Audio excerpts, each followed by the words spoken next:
This is a true story. I'm just getting into Reddit. I came across this sub and figured I would share my story. I dog sit for a family friend.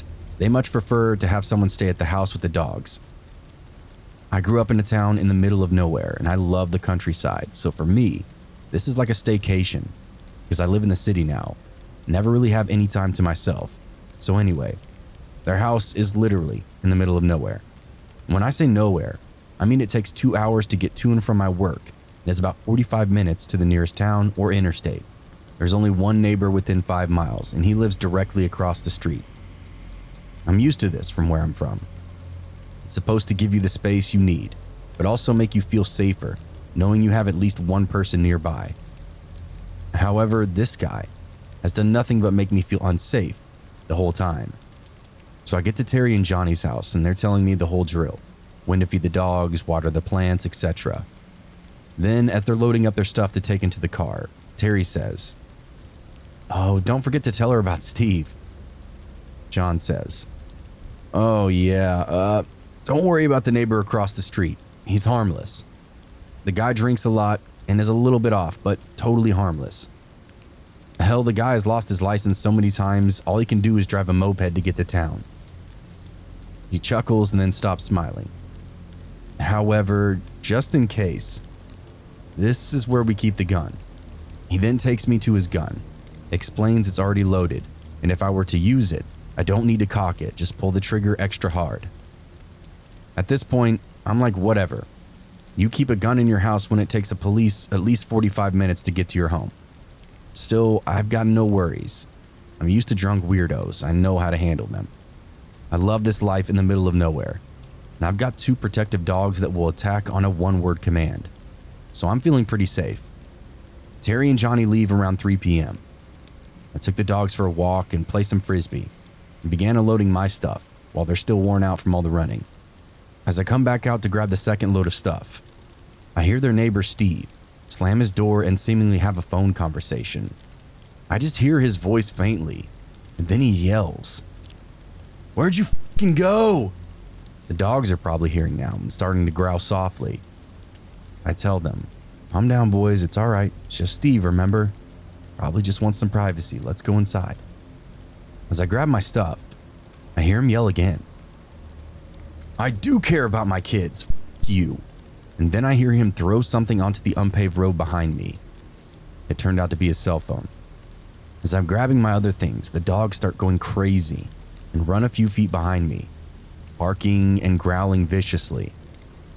I drop my stuff and turn around to see a neighbor at the end of the driveway, probably 50 to 75 feet, just staring at me. I yell at the dogs to calm down and to get back inside. They do. I give a friendly wave to Steve. In my head, I'm thinking, this is kind of weird, but he's probably been drinking. Plus, they said the guy's harmless, right? And I've dog sat before and never had a problem with any neighbors. He then takes a single step forward and says in this weird sounding voice, "You all right?" Steve is wearing dirty jeans, work boots, a dirty red hoodie, and a red hat with a Confederate flag on it. He's also got dirty brown hair to his shoulders and a beard that's probably 5 inches long. "Yeah, I'm pretty good. My name is Pip.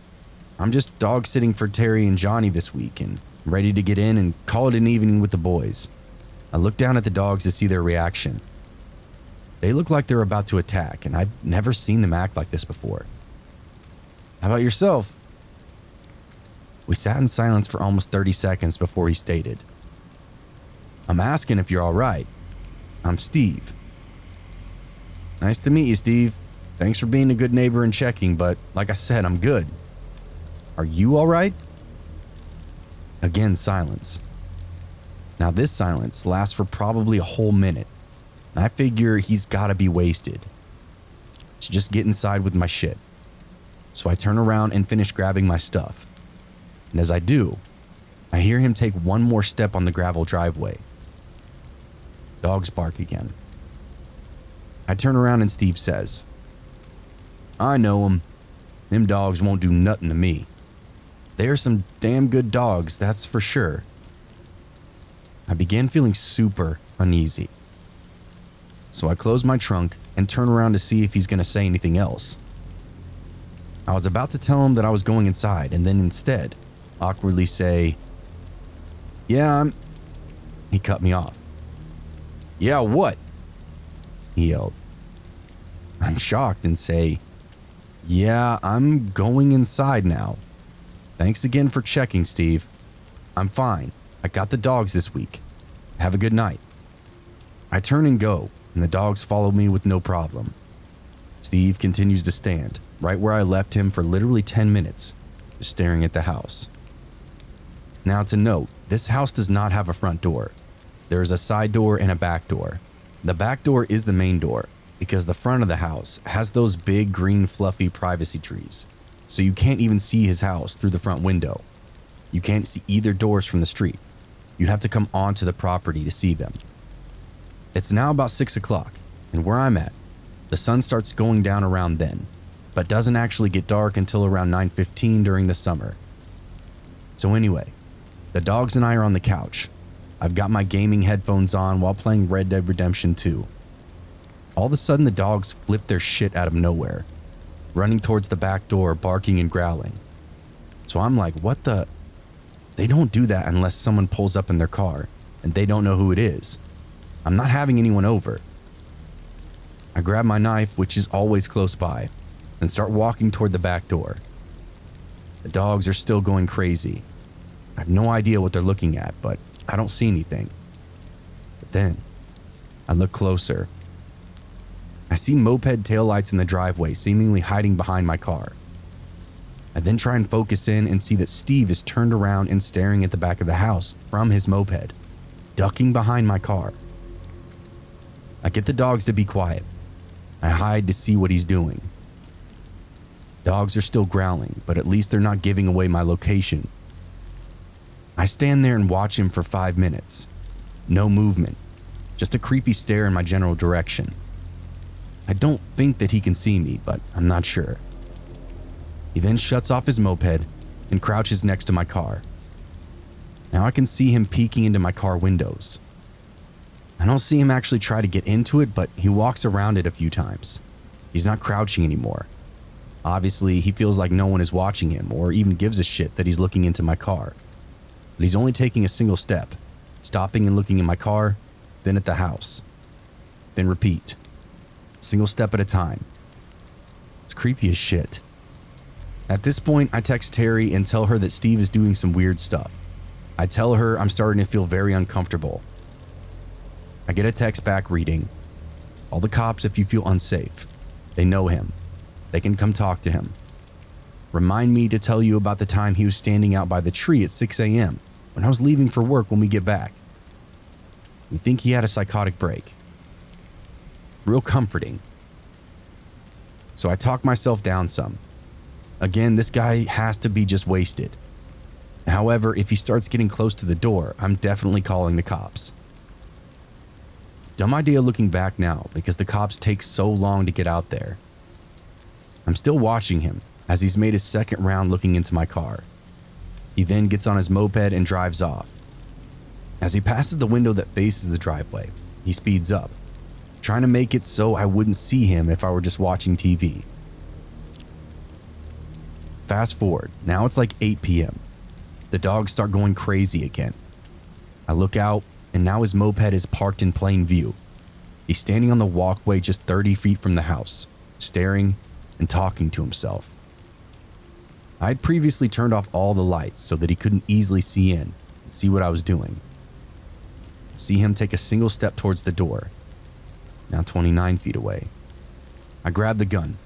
I've calmed the dogs down and they are in full-on protective mode. One dog to my left and one to my right. It's now 8:15 p.m. I call the cops.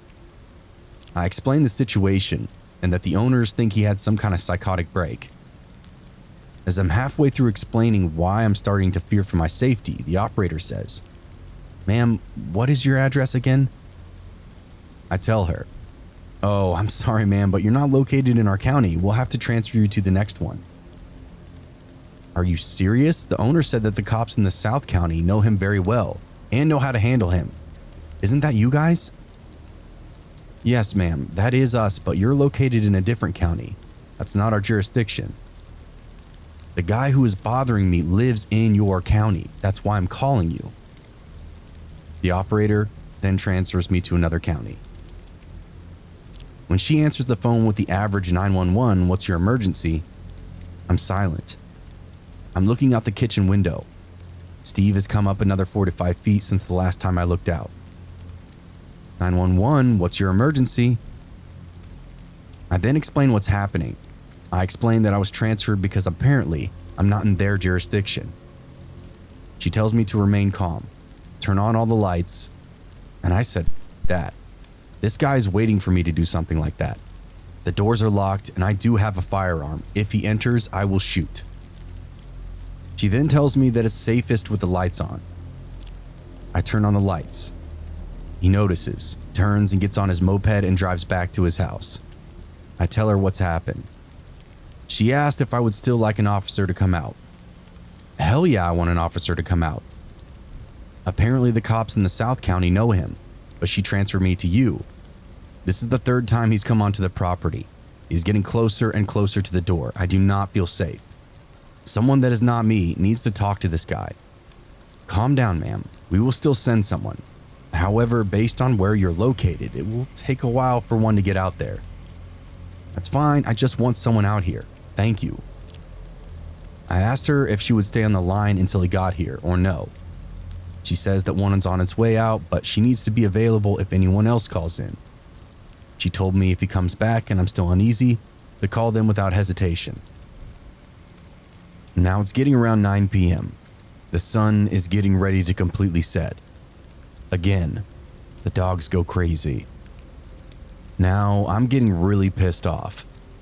I'm walking around the house with a loaded gun, so that if Steve sees me, he sees that gun too.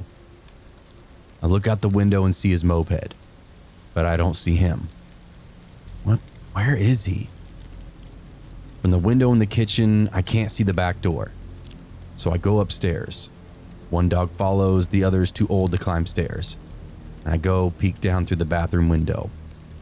Steve's on the back porch, lighting matches and throwing them down onto the wooden porch. He doesn't seem harmless anymore. He's talking to himself, twisting his head back and forth like he's getting warmed up to fight, or having a conversation with another one of his personalities or something. I start filming him from the upstairs window, just in case I die, you know? So that I could hide my phone, and when they find it, they know it had to be this guy. The sun is down and it's starting to get dark. He steps up to the door and starts knocking. He then starts pounding on the door. I'm pretty good at staying calm in situations, but my heart started beating so fast that my Fitbit had to change my heart rate tab every 2 seconds. If he gets in here, I'm gonna have to kill this guy, or he is gonna kill me. I could see pure hatred in this guy's eyes. He then stops pounding at the door, quickly turns away and runs back to his moped, starts it, and takes off faster than I thought a moped could even go. Not even a minute later, the cop pulls in the driveway. I'd mentioned to the dispatch operator that I do have 2 dogs who will bark at the officer, but will not attack unless given a specific word. They are trained and I do have a firearm. I'll leave the firearm inside when I go to meet the officer. I met the officer. The dogs didn't growl, simply gave a single bark apiece to let me know that someone was here. I went outside to meet him and told him that the guy just took off on a moped.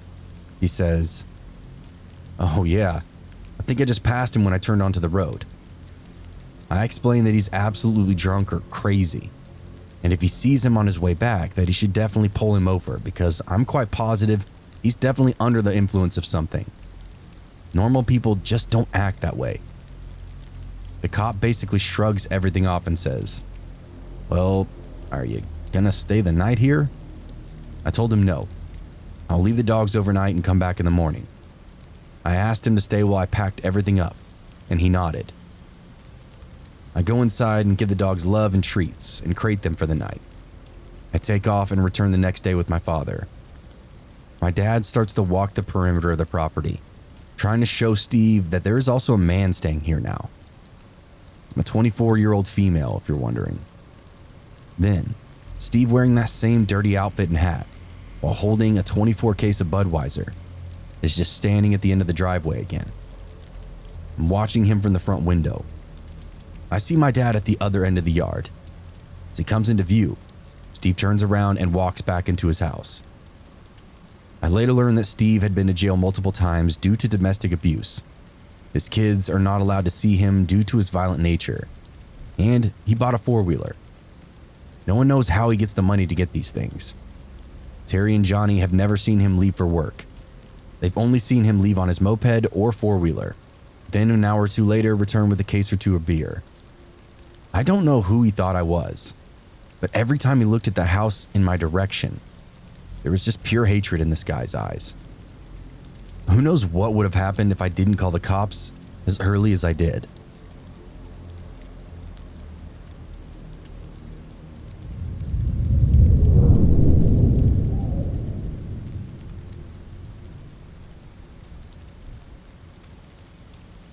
Back in 2009, I was a wildland firefighter.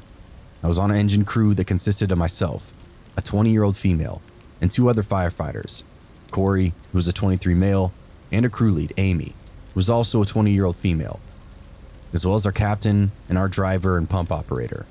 We were assigned to that big fire that tore through Los Angeles that summer and posted in Glendale where the crazy huge mansions are. This random civilian one day comes up walking and says he sees smoke in the dried riverbed just down a ways. As the closest engine, it's our responsibility to go check it out. So Corey, Amy, and myself are sent out with our line gear. And the guy says he'll be right back. He needs his camel back, which was weird since he was carrying a big jug, but whatever. He takes us to the edge of what is essentially a ravine and shows us this rope that we have to rappel down. Being young and dumb and loving our jobs, we just go for it. We end up in the riverbed and the banks are like 15 feet above us, with no way out but to walk a couple of miles back around. We realize this was all a huge mistake, but can't back out now, so we head on down the river. As we're walking behind this guy, we realize that his camelback has no water. In fact, it has no hose, and he's still carrying that jug.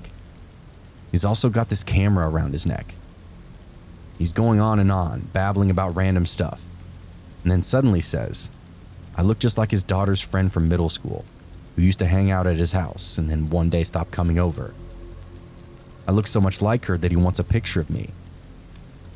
I insist on a group picture and Corey steps up, but the guy says no, only the girls, the bunnies, then winks at Amy and I.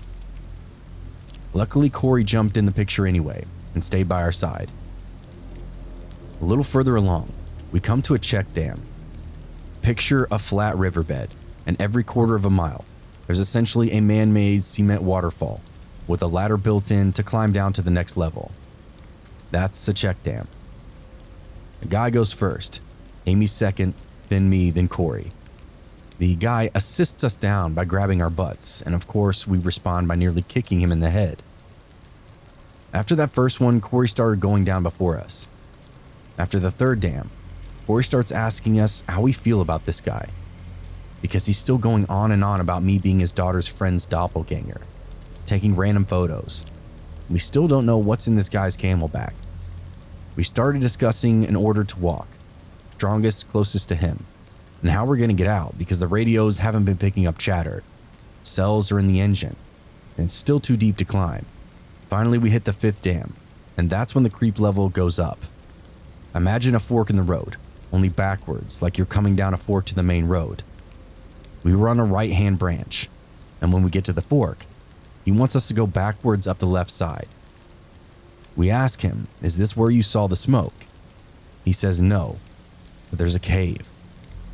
He's insisting and damn near demanding we go check this out, and it's a really cool cave. Then starts calling me by this other girl's name and says he wants to take pictures of the firefighters in the cave.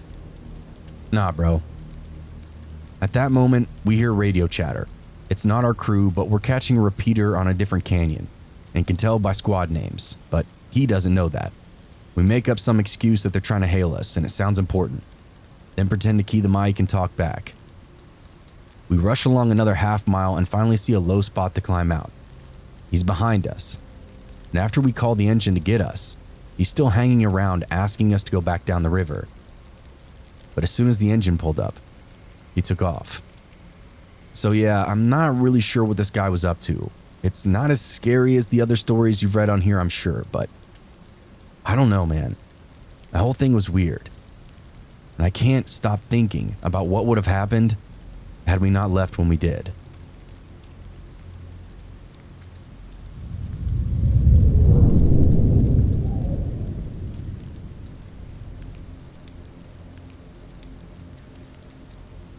A couple of summers ago, my girlfriend and I were camping in the Chequamegon National Forest in northern Wisconsin. And after our experience, we do not plan to return unless we go with a larger group of people. My girlfriend and I are from Chicago, so northern Wisconsin was kind of our go-to place for R&R. We've done a number of hiking trips in northern Wisconsin and in the UP, but never to this area. We're not backpacking experts, but we have been to a number of national parks and have been out hiking and exploring when we can find time away from work. We love getting away from people and relaxing in nature. But this trip made us appreciate the presence of other people around us in unfamiliar places. Our plan was to hike to a remote section of the North County Trail. The North County Trail is a national scenic trail, like the Appalachian Trail, but it gets much less use. In some parts of northern Wisconsin, the trail is very remote, and the only access is via logging roads. We plan to hike 15 miles along the trail to a backpack shelter, spend the night, then hike back to the car the following day. We spend the night at a friend's house in Wausau, then we set out early the next day to the trailhead. As we entered the national forest boundary, we were captivated by the beauty of the thick green forest. I drive slowly along gravel logging roads as we made our way to our parking spot. While we were driving to the trailhead, we passed a couple of people standing next to a parked truck on the side of the road. They appeared to be quote-unquote the hillbilly type, as they had a rusted-out pickup truck complete with a Confederate flag bumper sticker. As we drove past, I waved. They just stared back without returning any greeting. Friendly people, I thought to myself. After we passed them, I looked in the rearview mirror and noticed they continued to stare at us. Before we rounded a bend, I glanced back into the mirror again, saw them still watching us through the haze of the road dust. My girlfriend and I joked about the up north people, but we didn't think anything else of that encounter. Aside from those people, we did not encounter anyone else on those remote logging roads within the national forest boundary. We find the trailhead about 15 minutes later, after winding our way on the narrow logging road.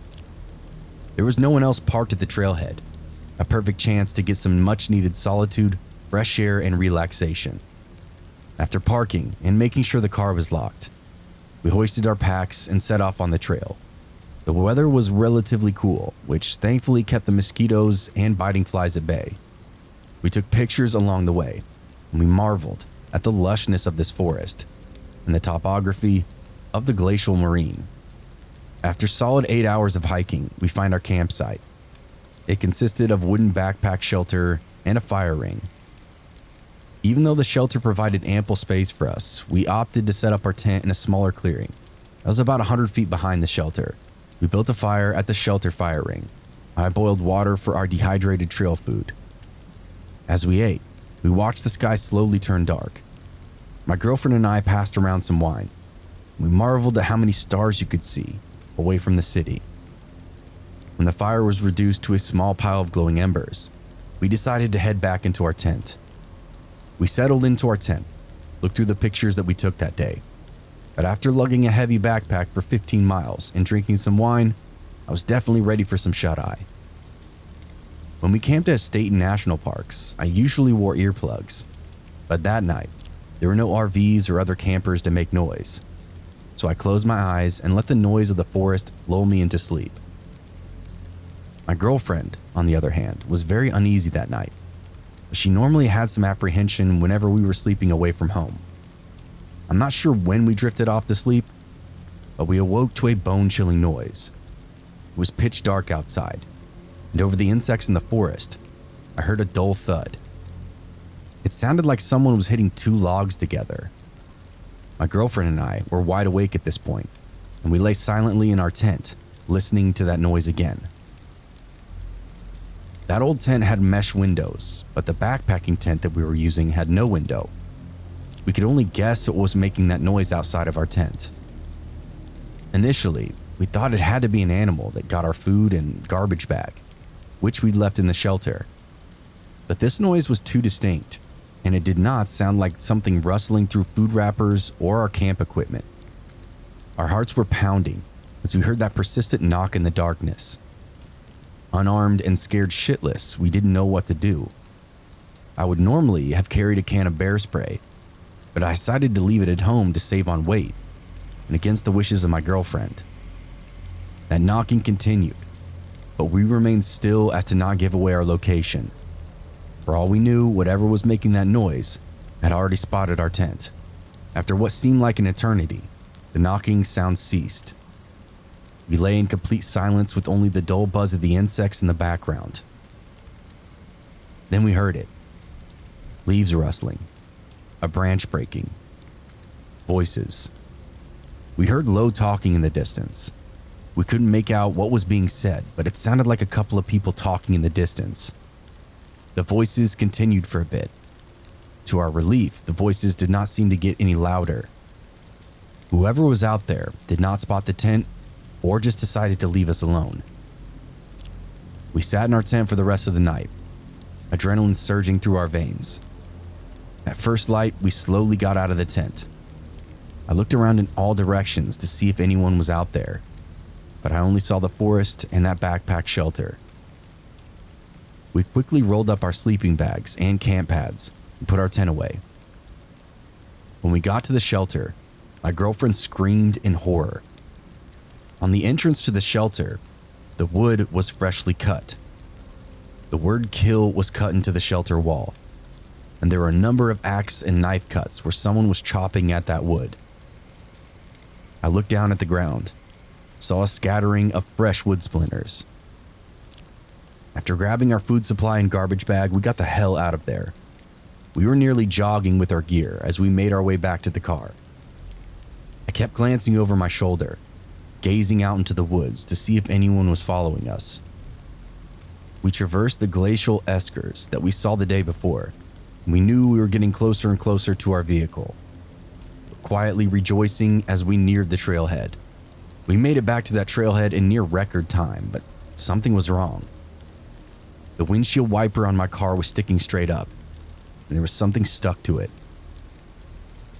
As we inched closer to the car, I saw that there was blood smeared on the windshield, and a squirrel carcass was impaled on the wiper blade.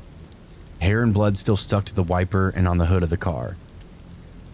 I didn't bother cleaning it off. We threw our gear in the trunk, and I sped off without removing the animal from the wiper blade. As I sped down that gravel logging road, I kept glancing in the rearview mirror, but I could not see anything through the cloud of the road dust behind our car. When we got to the gas station by the nearest town, I removed the carcass with a wad of newspaper and tried to remove as much dried blood as I could. I filled up on gas, and we didn't stop until we made it to Milwaukee. This was the last trip I took in the woods of northern Wisconsin.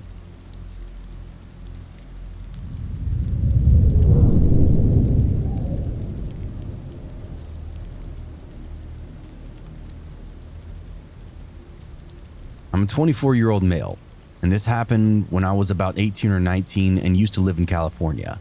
I've since moved away. There's a forest close to my old house with a creek running through it. My older brothers and friends and I would frequently explore this area.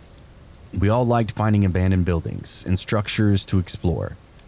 And the main reason why we came to this forest so often was because there was a storm drain that emptied out into the creek there. So we would explore it pretty often. It became a hangout spot for us. Anyways, one day my 3 friends and I decided to go to the storm drain. Let's call them N, J, and G for privacy. There were 2 parking lots on both sides of the forest. J and G came in one car, and N and I met them there in his car. This information will be relevant to the story later on. So we're walking through the forest, just goofing around. We eventually make it to the entrance of that storm drain. The way it looked, there was 2 entrances right beside each other. They were about 9 feet high, and when you enter the tunnels, There's immediately a steep incline, and then there's these concrete pillars coming out of the ground. It kind of looked like an old temple or something. We just always thought that was cool. And eventually those two tunnels came together into one. So we make it to the top, but it's flooded up there because of the recent rain. So we decide to turn back.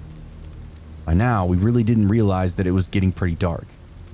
We can't really see a lot of light coming in from the entrance as we got closer. At this point, my friends N and G are further ahead of Jay and myself. And Jay and I make it right up to the entrance of the drain. N comes up to me and says, "There's a guy out there with a monkey mask on." At first, it sounded funny to me, but then, at the same time, a chill went down my spine. So I follow him. He points to the guy, and sure enough, there's this huge dude in dirty clothes walking with a bicycle. He has a monkey mask on covering his whole head. At this point, all four of us see this guy. We're not really saying anything to each other, just watching him. None of us were expecting this to happen, so we're all kind of shell-shocked. And it wasn't around Halloween or anything, so we weren't sure why he was wearing this mask in the woods all alone. We then see the monkey man picking things up off of the ground and putting them in a little sack. We were probably only 15 feet away from this guy. He wasn't even acknowledging that we were there. J and G decided to head back to the car because they were getting freaked out. N and I decided to stay back and see what else he was going to do. So they leave N and I to walk up further off the hill on the main trail to stay hidden from him. It was almost dark outside. Now it was getting pretty creepy. But at the same time, it was just cool experiencing something strange like this. We were both kind of thrilled about it. J and G are both out of view by this point, and N and I lose sight of that monkey man. So we're looking around for him, and then we hear leaves rustling down by the trail. We then see him emerge from a bush very fast. He just stands in the middle of the trail, looking straight for about 5 seconds. This really creeped us out. We weren't sure why he was acting so strange. He then grabs his bike, walks on the trail in the direction that J and G went. So now, we decide to follow him. That trail goes up a hill and then leads back down, so we didn't see him for a bit. But once we ascended the hill, we see him just standing there with his back toward us, doing nothing. Then all of a sudden, he starts walking very fast in the direction of J and G. N calls them, tells them that monkey man is quickly walking in their direction. They need to get to their car fast, and then pick us up at the other parking lot on the other side of the forest. N and I quickly head back to the other parking spot. As we're walking, it's now pitch black outside, and we're using our phone flashlights to navigate through the forest. All of a sudden, all around us, we hear what sounds like a lot of humans, mimicking loud ape noises, but like very loudly. Some sound like they're very close to us, but we see absolutely nothing. Then we start running towards the parking lot. The whole time we're just hearing these loud screams and yells. That adrenaline rush helped us get to that parking lot very fast. And once there, the yells just stopped. J and G were there already, so when we got in the car, they drove us over to N's car at the original parking spot. Then we all drove out of that forest. I'm still not too sure what to make out of that whole experience. But I've always heard growing up that there's a Buddhist temple in that forest, and it's very secretive. I'm not sure if that had something to do with the monkey noises or what, but all I can do is make assumptions. The story doesn't completely end here though.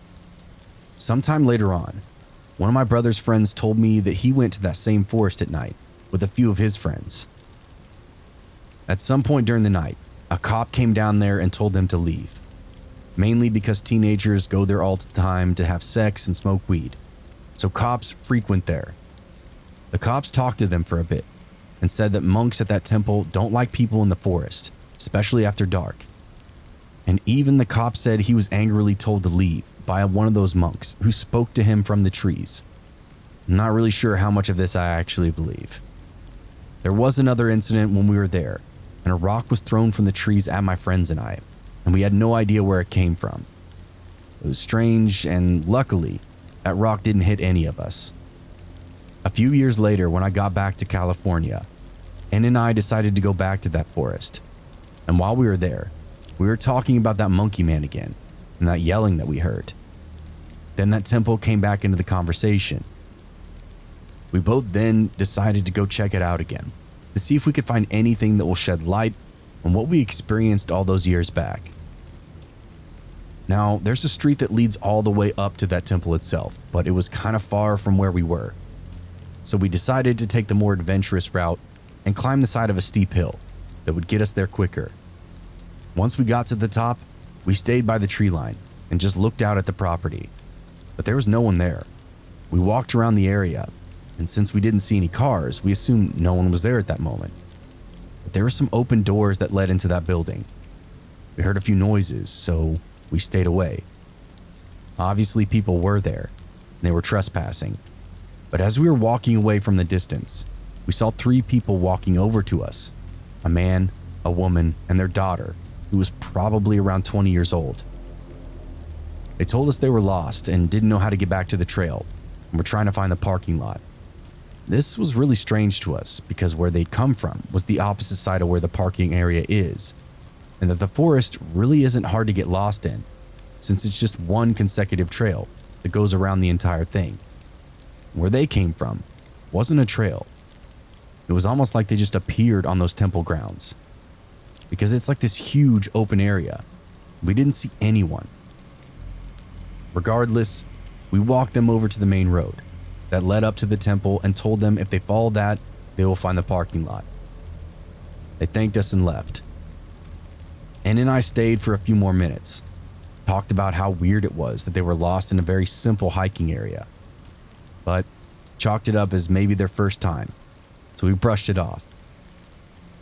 After all that, we decided to leave, so we walked back onto the street that goes to the parking lot.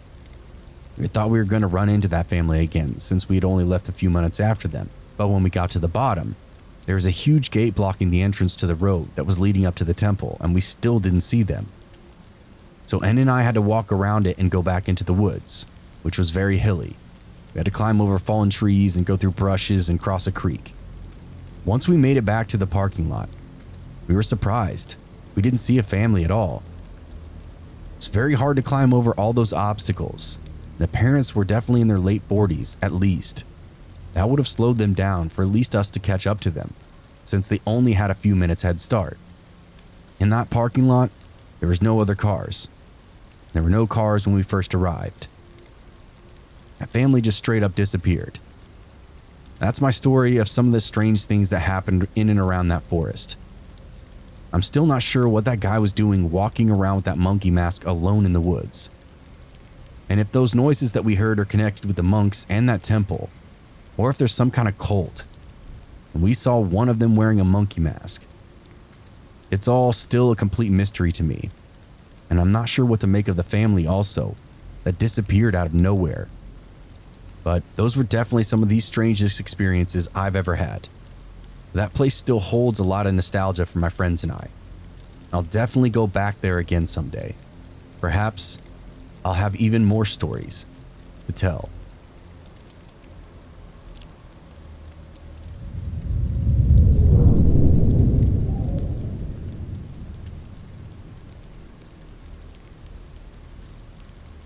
When I was in my early 20s, I had a friend with a psychotic alcoholic father.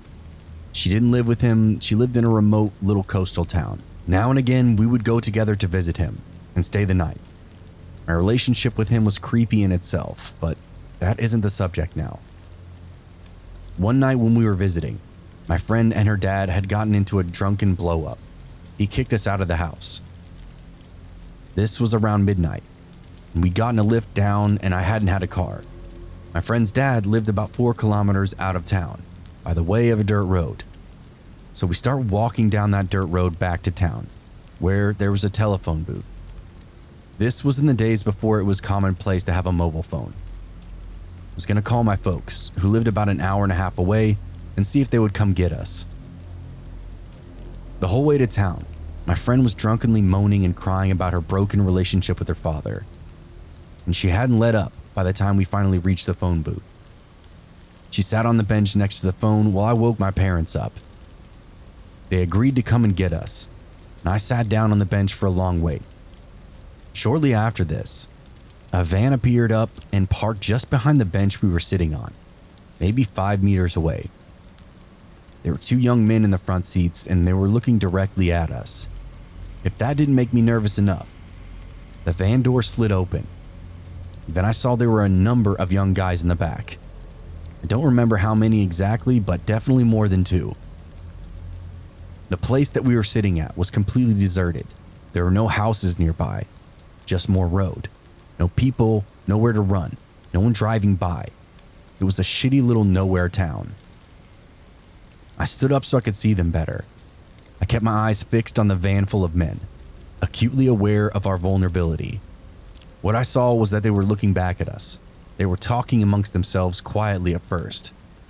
Then they started talking more and more loudly, and it had now become evident. They were deliberately talking loudly enough for us to hear. Talking about pulling us into the van, taking us somewhere to fuck us and kill us. I can't remember the exact words, but that was the gist of the situation. My whole body was not shaking, but quaking with terror. I couldn't take my eyes off the men. I remember the face of one of them so clearly that I could draw it now. He was just sitting in the door of the van, looking at me with no expression, looking at me with dead eyes, looking at me like I was a thing. All this time, my drunk friend hadn't stopped sobbing to herself. Whether she knew the van was there or not, I couldn't say. I knew I had to tell her about that danger, but I was actually so full of terror myself, I couldn't move. I couldn't speak. That was when the most incredible thing happened. My friend's father, who has never apologized to anyone in his life, and who was the most awkward prick alive, appeared out of nowhere, drunk, in his car. It's hard to describe how unlikely it was for him to do this. He could hold a grudge like no one you've ever met. He was such a stubborn man. And he and my friend had an emotional reunion. The whole time my eyes were fixed on that van still. The men had now stopped talking and were just watching us. "Let's go," I said. We got back into the car and started heading back for my friend's dad's house. Then the van started up and they began to follow. I tried to explain to my friend's dad about the men, but he said, "Slow down and they can pass." They slowed down to a crawl behind us. Then they began to shout out the windows, screaming more threats. They followed us all the way down that dirt road, and then all the way down the driveway of my friend's father. They just sat in the van behind us, and we sat in the car, waiting to see what would happen. All of my friend's dad's neighbors were holiday homes, and nobody was in that night. We all knew that if the men decided to get out of that van and carry out any of those threats, we would receive no help. Thankfully, after a very long time, the van backed out of the driveway and left. My parents came in a panic to the house when they couldn't find us at the shops. My friend's dad hid in shame, and I went back to my family's house. I've been asked if I went to the police, but I don't remember. I don't think I did. It was just a really messed up time in my life. But that incident changed me forever. I'm a very fearful person now. I'm very overprotective of my kids. And I don't want to change, because I'd rather be like this than accidentally trust one of the millions and millions of psychos out there.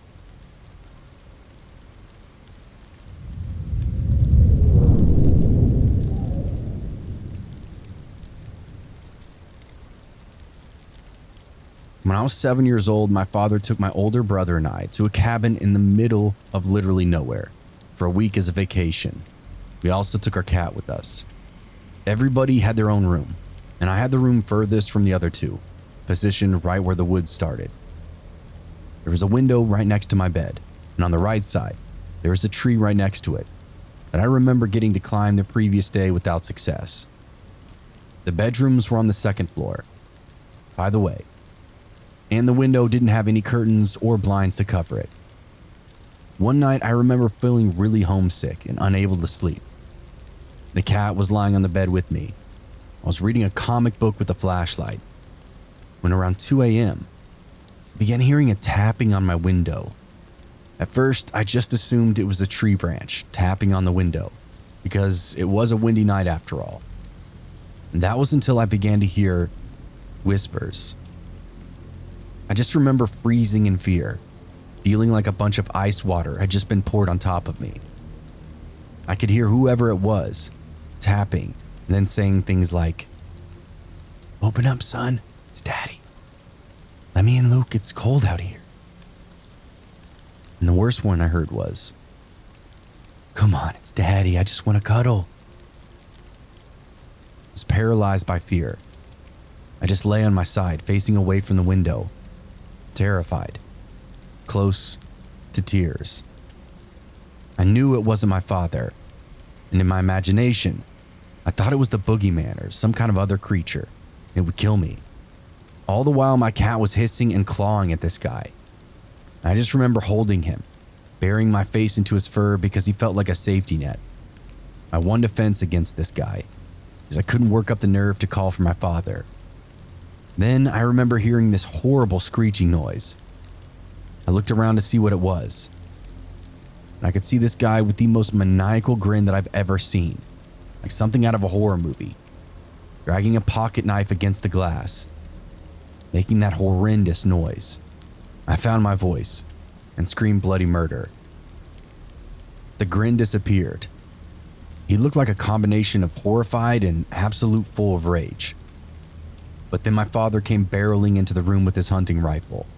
And as you can imagine, seeing that made this guy panic and sort of drop backwards. My father looked at me and made sure I was okay. My brother ran in the room, and then my father went off to go catch this guy, hopefully before he got away. But unfortunately, it wasn't a long drop, and the man probably only got a few bruises from it. He was definitely gone by the time my father got out there. We waited the night. Nobody slept. Before we packed up and went home the following day. I have no clue if they ever caught that guy, though I remember my father filing a police report and having me talk to the police to give them a description. I'm still grateful for my cat. He turns 14 this week and is still as feisty as ever, for providing me comfort during that awful, terrifying night.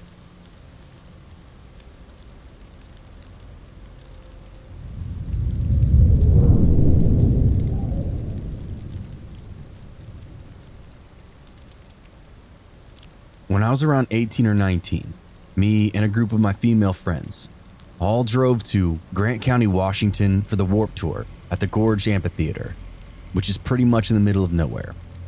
After a very long and tiring but fun day, we piled back into the car around 9 p.m. and headed back home. We were driving along the highway, which had no lights and was surrounded by forest on both sides. At some point, a white car was quickly approaching our car from behind because they were definitely speeding. Thought nothing of it. The person who was driving our car got into the right lane to let them pass, which they did. Once around us, they stopped speeding and started doing the speed limit. None of us at that point thought anything was out of the ordinary. We were all pretty oblivious because we were talking amongst each other, having a good time, until I randomly noticed that we didn't seem to be going as fast as we should be. I looked to the front to check the speedometer, noticed we were only doing 45, which was 10 under. I eyed the car in front of us and wondered out loud why they'd been speeding, only to stop speeding and then go under the speed limit once they were in front of our car. Everyone pretty much wrote it off as, yeah, I don't know, dumb, right? We went back to talking for a few minutes, but then the person in front of us slowed down to 40 and then to 35, at which point the person driving our car was getting irritated, said, "What the hell is this guy doing?" We're all completely confused and focused on the car, which then continued to slow down to 20, 15, 10. Then they just stopped, right there in the road. We were all freaking out at this point, but tried to remain calm and rational. Maybe something was wrong, but we just assumed that they most likely would have tried to pull us over to the side of the road if that was the case. From behind us, another car started approaching in the distance, and the car in front of us started to drive very quickly back up to the speed limit. Now, this is when we started to get really scared because it was all too suspicious. The driver of our car tried, as the other car passed the front car, to stay behind that one as they approached. But the car in front of us would not let us by, and was staying exactly even with our car. If we sped up or slowed down, so did they. Because of this, and fearing for an accident, our driver got too scared to switch lanes and we backed off as the other car disappeared ahead of us. When we were alone with the original car, they once again stopped in the road. By this point, some of the people I was with started crying because we had no idea if this person or persons was pranking us, or if they were genuinely up to something bad. One of my friends suggested that our driver speed around them, but I said not to because I was afraid they were going to try to ram us off the road if we attempted that. The way I saw it, being behind them was the only advantage we had. Not even a single one of us had cell phone reception either, which made all of us far too aware that this was truly like a scene straight out of a horror movie. We finally made the decision to do a U-turn with the person just sitting there. We sped off in the opposite direction as fast as we could. The first chance we got, we pulled over on the side of the road with our lights off, down one of those gravelly areas that a lot of semi-truck drivers rest in, so we could wait for the other car to come by. Finally, after something like 20 minutes, we saw a semi coming down the highway. We pulled out in front of it and made sure there wasn't enough room between us and the semi for another car to get through. Sure enough, as we reached that same spot from earlier, that car was still in the same area, going under the speed limit. When they saw us and the semi, they started speeding again and then disappeared ahead of us. I will always think back on it, wondering if we escaped something horrible, or if it was just a group of people playing an extremely mean and terrifying prank.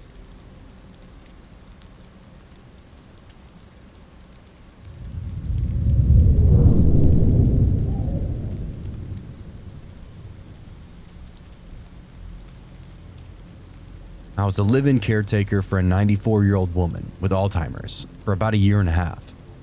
She moved into her daughter's home deep in the woods in the middle of nowhere, Washington.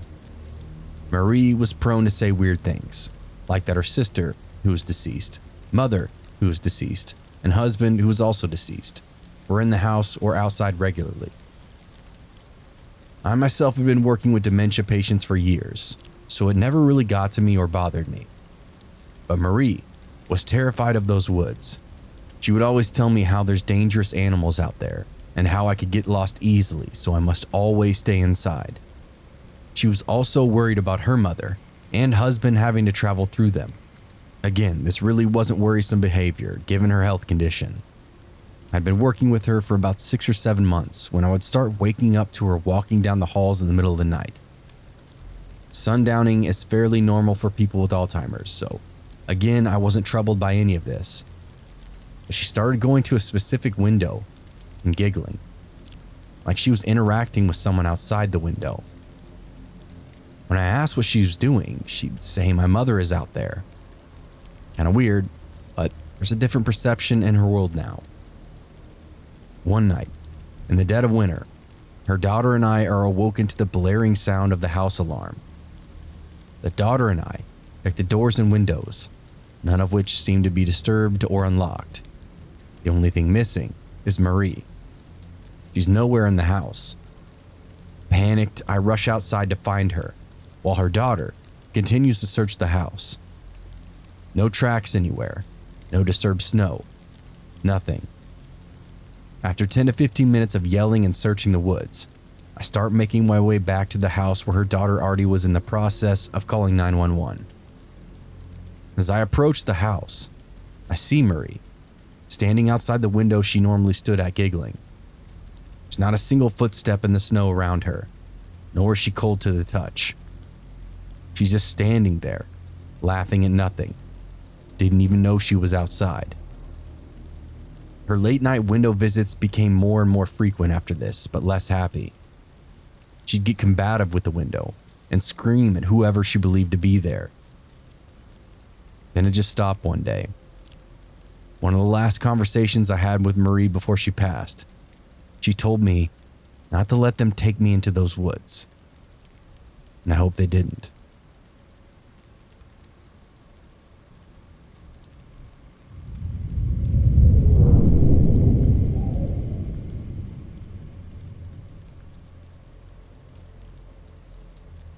Hey everyone, thanks for listening if you stuck around to this point. If you haven't yet, please hit the like button, the subscribe button, and that notification bell to be notified when future episodes come out. If you have a true scary story of your own, feel free to send it to my email or post it to my subreddit. You can stalk me on Twitter, you can stalk me on Facebook, or you can also stalk me on Instagram. All these links are below. Hey guys, what's going on? Hope you're having a great day. Hope you had a fantastic Halloween. I'm going to make this one short and sweet. Should have another episode out for you on Thursday. Don't know the theme yet. Probably just true scary stories. Give me some ideas for more topics you want to hear here in the future. Because I'm kind of drawing a blank at the moment. But yeah, again, short and sweet. Appreciate y'all. Love y'all. And I'll see you in the next one. Cheers.